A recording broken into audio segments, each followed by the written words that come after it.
পাড়ার সবাই তাকে ডাকে দাদা মশাই বলে, কেউ বা আড়ালে আবডালে বাঞ্ছারাম বলেও ডাকে। দাদুর বয়স কত দাদুর এখন আর মনে নেই। দাদু বয়স মনে আছে? প্যারালাইসিস হয়ে পড়েছিলেন ঘরের এক কোনায়, কিন্তু আচমকা বৃষ্টিতে তার বাড়ি ঘর সব ভেঙে জলের তলায় তলিয়ে গেছে।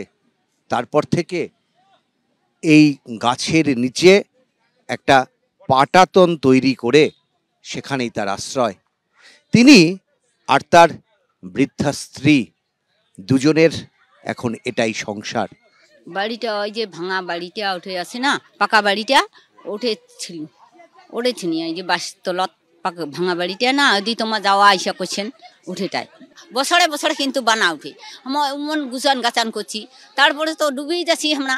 তারপরে বড় ছেলে গরু পার করতে, ছাগল পার করতে, ধানের বস্তা পার করতে, আর বুড়ক পিঠি করি পার করতে।